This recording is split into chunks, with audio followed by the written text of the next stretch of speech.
Rameshbhai,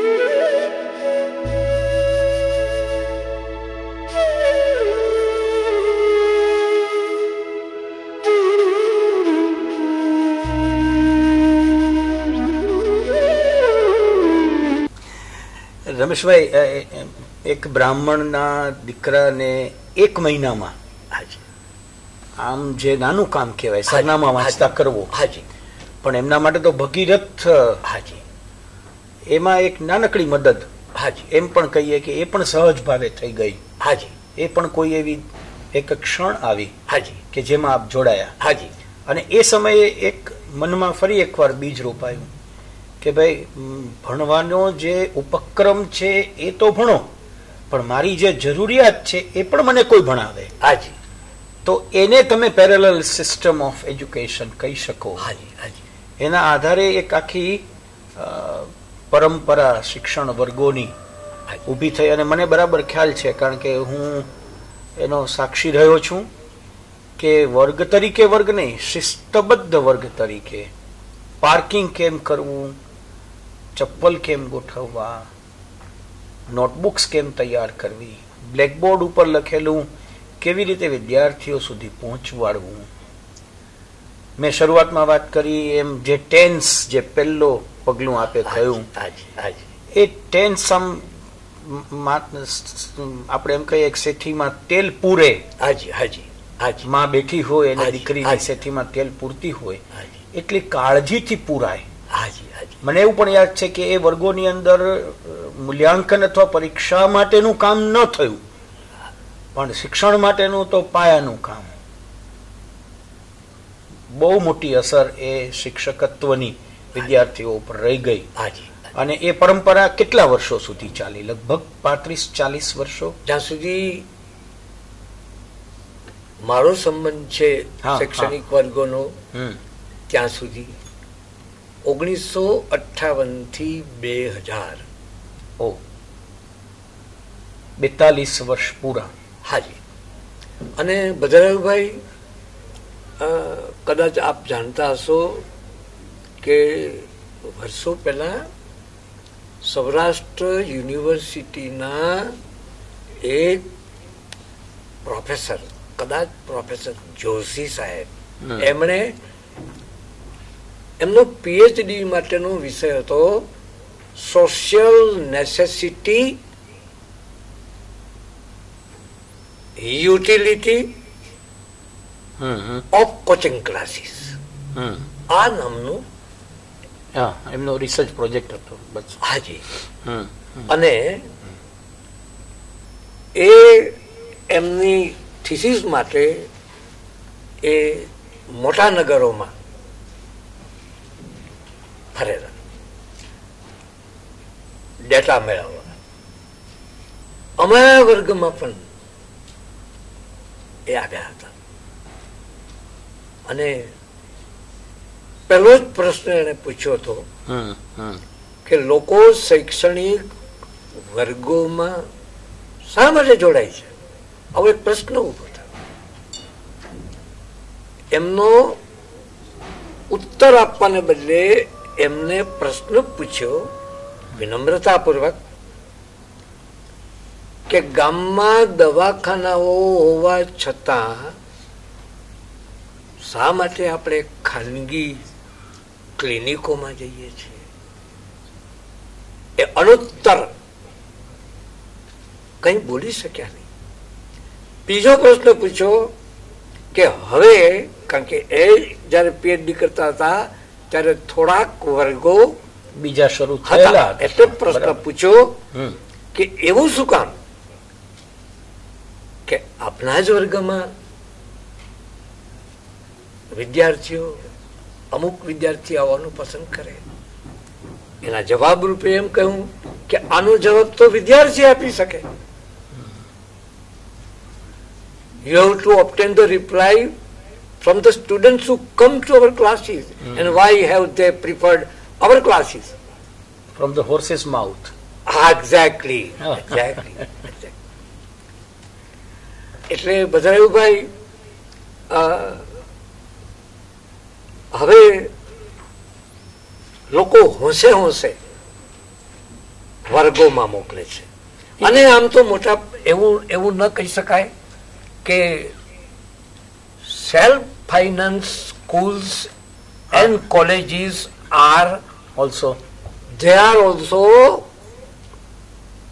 classes with bigger size. you're right countries છે શું? અને એ બિગર સાઇઝ થાય એમાં કોઈ હજી કદાચ આપણને વાંધો ન હોઈ શકે, પણ કોઈ ધારાધોરણો કે જે self made code of conduct આપે એ સમયે સ્વીકારેલી હતી, એવી ઇમ્પોઝડ કોડ ઓફ કન્ડક્ટ હોવા છતાં પણ ન એનું પાલન કરીને they are going bigger and bigger. that is the reality. I do agree. Rameshbhai, એ સમયના આ વર્ગના જે પ્રવૃત્તિ હતી એવા કોઈ વિદ્યાર્થીઓ સાથેના નાના મોટા એવા પ્રસંગો આપને યાદ છે કે જ્યારે યુ માઇટ હેવ ફેલ્ટ કે ભાઈ this is the real work what we are doing? કારણ કે એ વખતે પણ બોર્ડની પરીક્ષાઓ ને 11મા ધોરણનું એનો મને એવું પણ યાદ છે કે એવું કહેવાતું કે ભાઈ માત્ર વર્ગ સુધી માકડ બ્રધર્સ નથી રોકાયેલા, એ તો છેક પરીક્ષાના સ્થળ સુધી વિદ્યાર્થીની ભેગા હોય છે. તો એવું કેમ હતું એ મને થોડું. હા, તો એમાં એવું હતું કે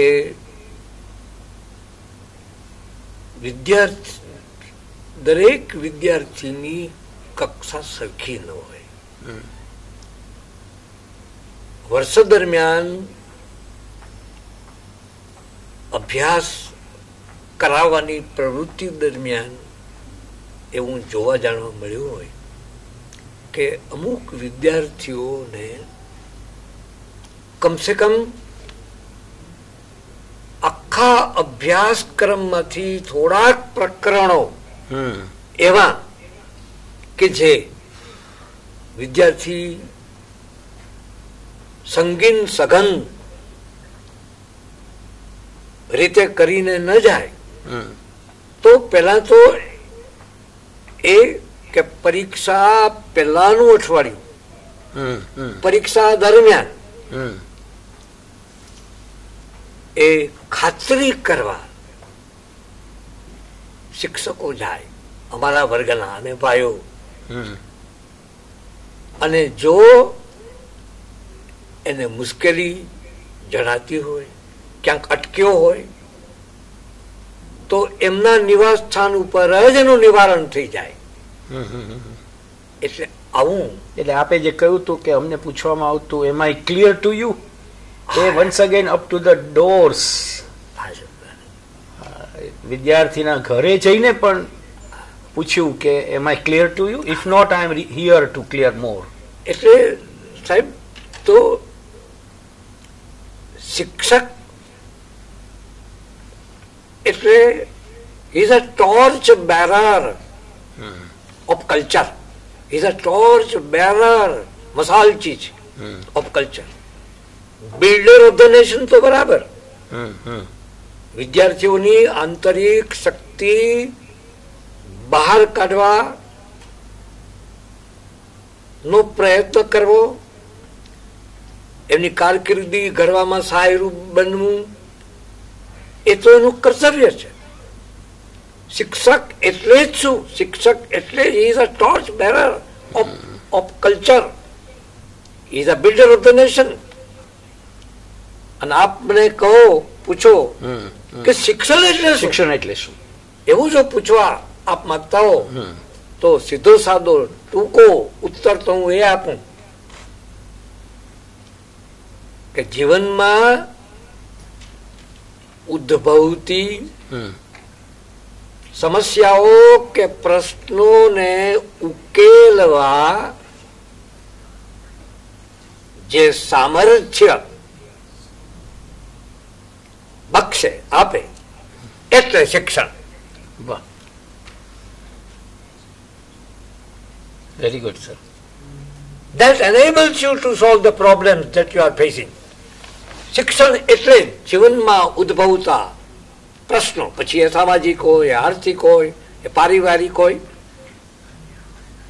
જીવનમાં ઉદ્ભવતા પ્રશ્નો અને સમસ્યાઓ ને ઉકેલવા સામર્થ્ય તમને બક્ષે એનું નામ શિક્ષણ. A very clear definition of education. Rameshbhai, 2000ની સાલથી અત્યાર સુધીમાં વાંચન, ચિંતન, મનન એવી પ્રવૃત્તિઓમાં આપ હવે ઇન્વોલ્વ છો? હા, છેલ્લા 10-12 વર્ષ. એમાં હું કહું હાજી કે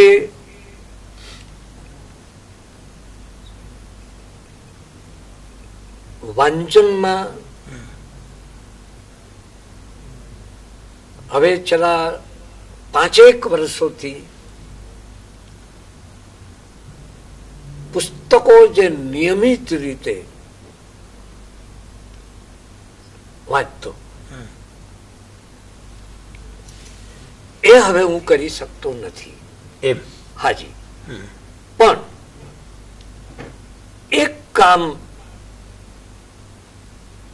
એ કરું છું કે ક્યાંયથી એવું વાંચવાનું મળે, પછી એ સામયિક હોય, વર્તમાન પત્ર હોય, થોડા મોટા અક્ષરો વાળું, અલબત્ત, તો એમાંથી કંઈક થોટ પ્રોવોકિંગ, કંઈક સ્ટ્રાઇકિંગ, થોટ પ્રોવોકિંગ, સ્ટ્રાઇકિંગ હોય એવું ક્યાંક I would write it down. એને થોડું લખી લઉં, એને jot down કરું. For your personal collection? For your personal just for my personal collection, for my personal satisfaction. Personal joy.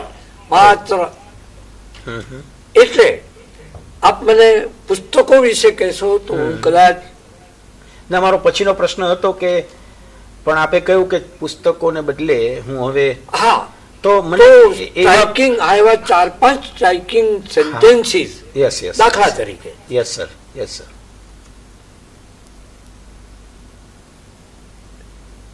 J R D. Tata પોતે લખેલો પત્ર 3 વાર વાંચતા અને 3 વાર એમને ફેરફાર કરવાની આવશ્યકતા જણાતી.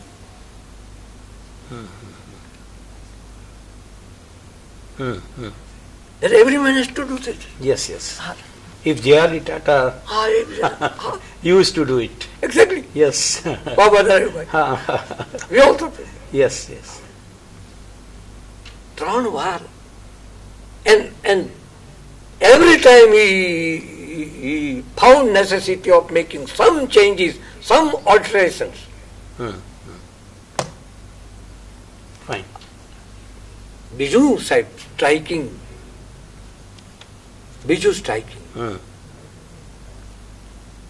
સ્વે સ્વે કર્મણ્યભીરતઃ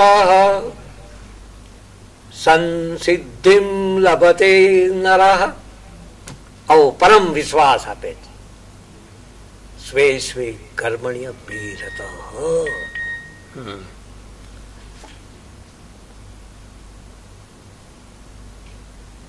આ બીજું પોતાના કાર્યમાં જે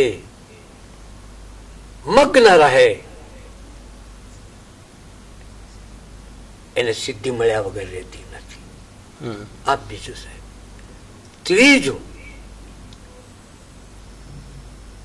તમારી પાસે યોગ્ય શૈક્ષણિક લાયકાત શિક્ષક બનવાની હોય, પણ જો તમે વક્તૃત્વ શક્તિ ધરાવતા ન હો તો શિક્ષક બનતા નહીં. હા સાહેબ, હા સાહેબ. You also must have come across certain teachers who must have been very intelligent, must not have been able to communicate. Yes. આ સાહેબ. એના પછીનું સાહેબ સુખ એટલે આનંદ નહીં, સુખ એટલે આનંદ નહીં.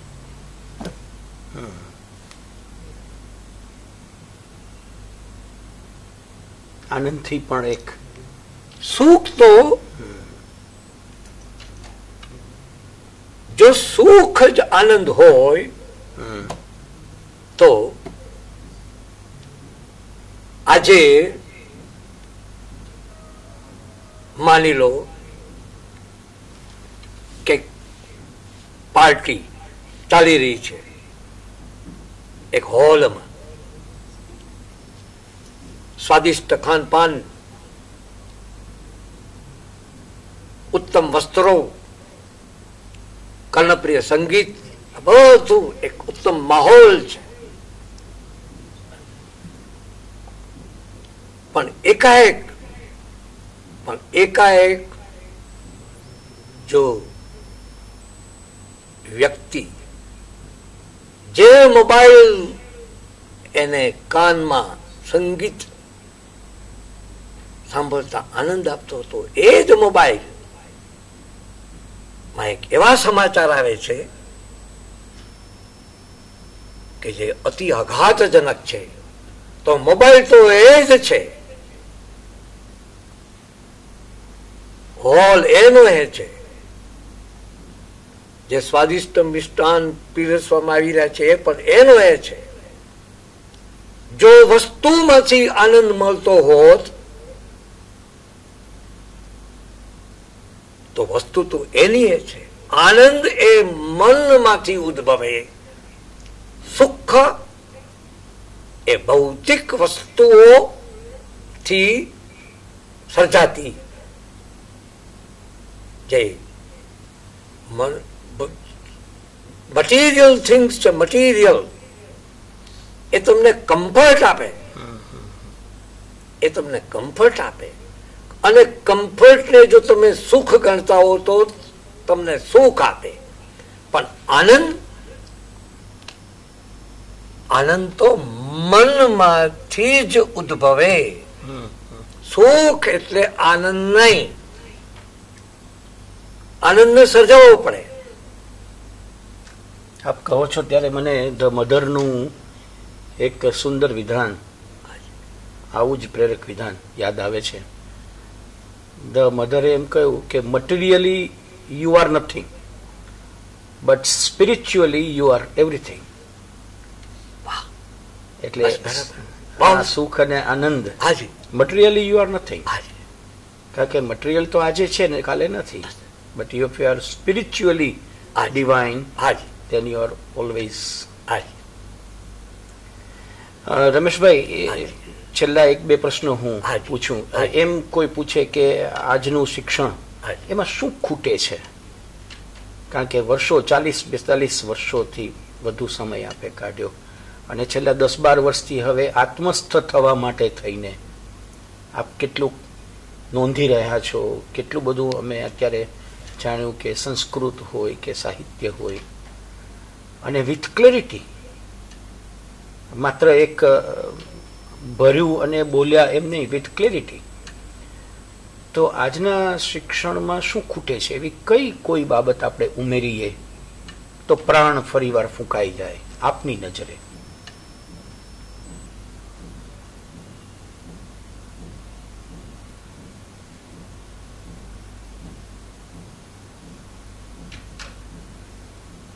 આમ તો સાહેબ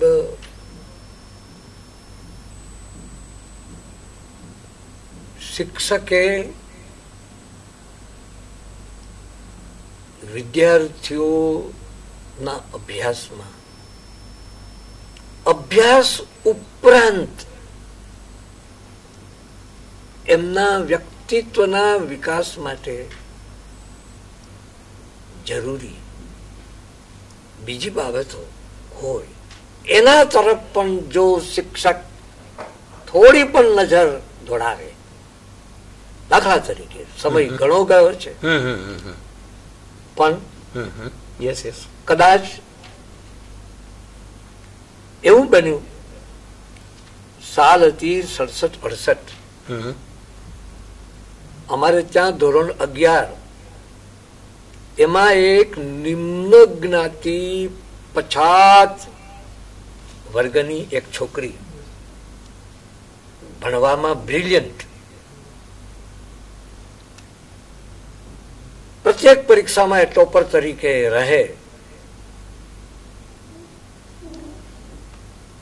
એક દિવસ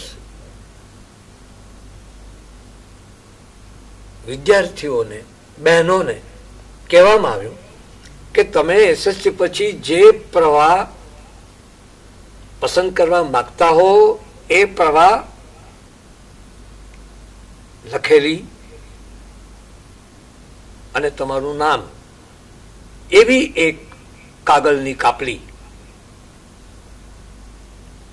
એ તમે લઈ આવજો. બીજે દિવસે સૂચના અનુસાર કાપલીઓ આવી. 55 કાપલીઓ એકત્રિત થઈ. 55.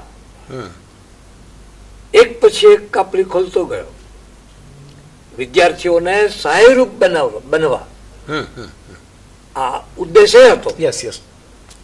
પણ એક કાપલી જ્યાં ખોલું, હૃદય વિદારક, એમાં માત્ર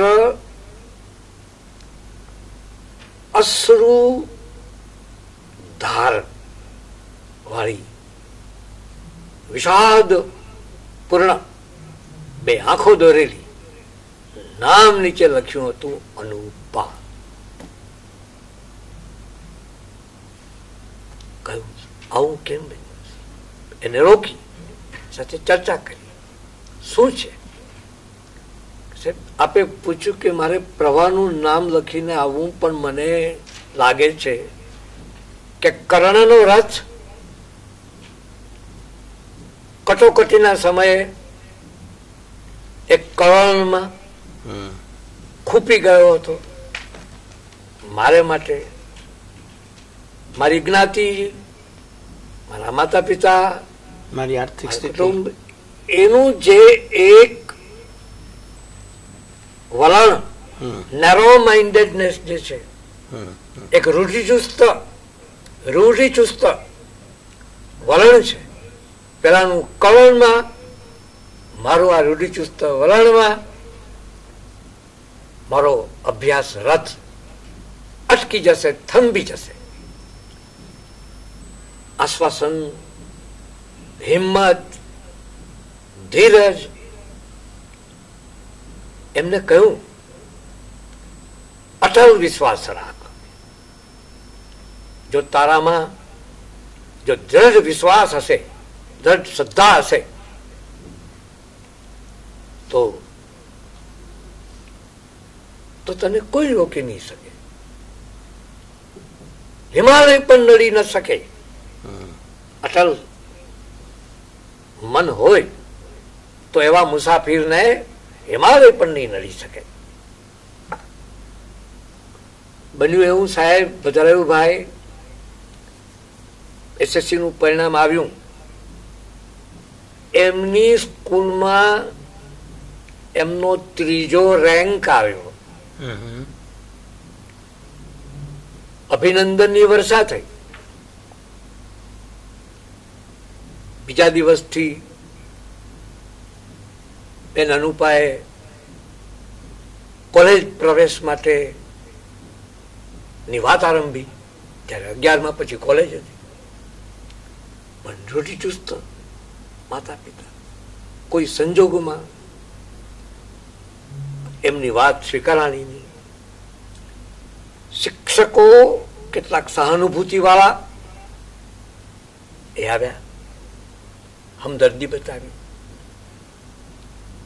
પણ આ બધી શિક્ષકોની વિનંતી એ અરણ્ય રુદન અસર ન કરી શકે. અસર ન કરી.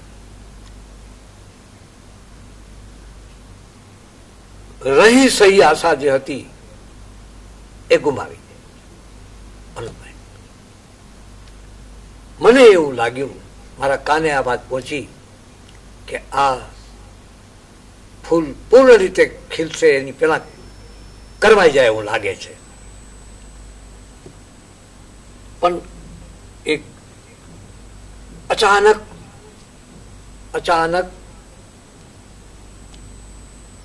જેને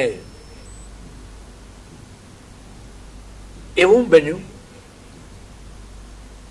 કે પેલા સુવિખ્યાત ગણિત શાસ્ત્રી રામાનુજન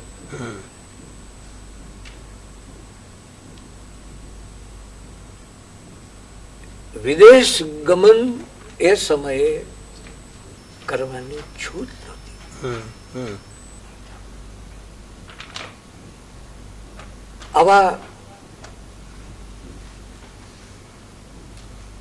આવા સુવિખ્યાત ગણિતજ્ઞની માતાને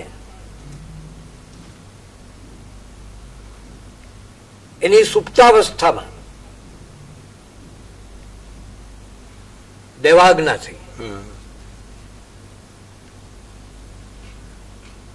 વિદેશ ગમન પરથી તારા દીકરા પર મૂકવામાં આવેલો વિદેશ ગમન માટેનો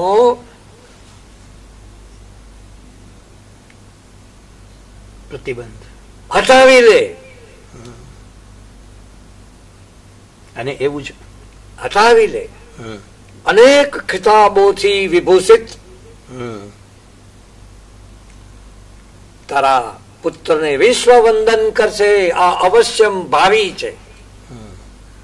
આવું જ કંઈક અનુપાના કિસ્સા પિતાને ગેબી અવાજ સંભળાયો. વિચારમાં કંઈક પરિવર્તન લાવવા, જેને આપણે કિમ કર્તવ્ય મૂઢ, મારે શું કરવું મારે શું ન કરવું એ નક્કી ન કરી શકે એવો માણસ. પિતાની સ્થિતિ એવી છે. હવે મારે ઘેર મને કહે, રમેશભાઈ હું મારી દીકરીનો દુશ્મન નથી, પણ મારી નાતમાં સુશિક્ષિત યોગ્ય મૂર્તિઓ મળવો મુશ્કેલ છે. એટલે પછી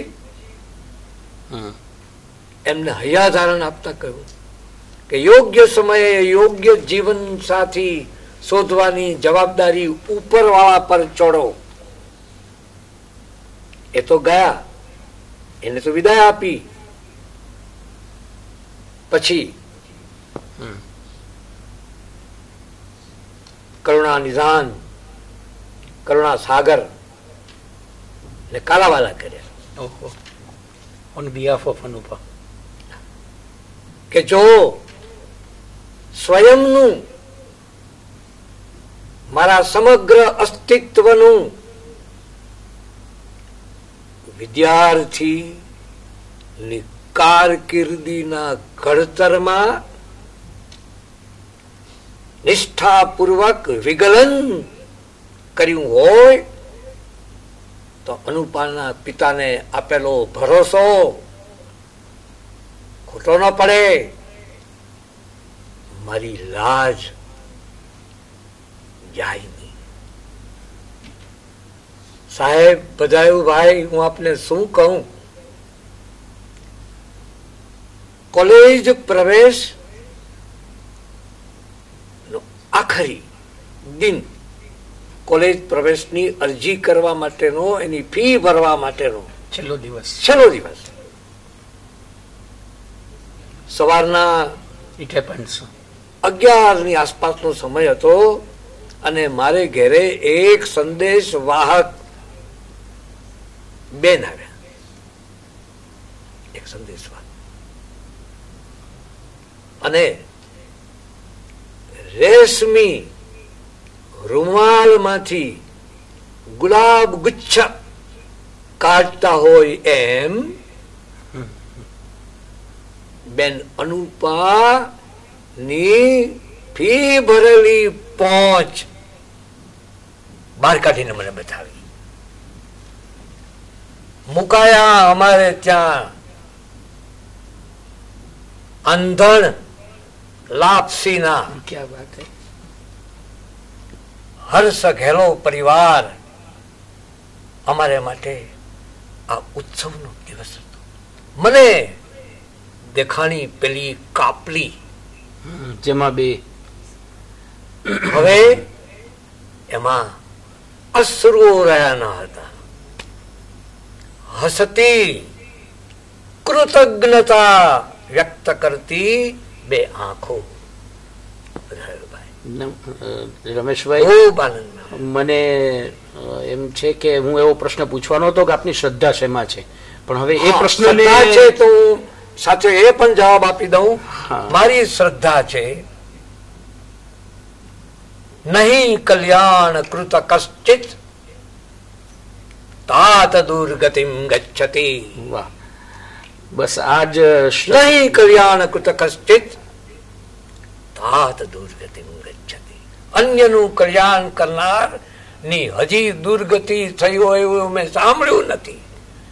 બહુ જ શ્રદ્ધા આમાં છે. બહુ જ આનંદ એ વાતનો છે કે કદાચ નિર્માણ કંઈ જુદું હતું અને આપે એને વળાંક એવો આપ્યો કે એક ફોર્મલ ટીચરની ઉપર મુઠ્ઠી 5 ચડે એવા એક રમેશભાઈ માકડ અમને મળ્યા.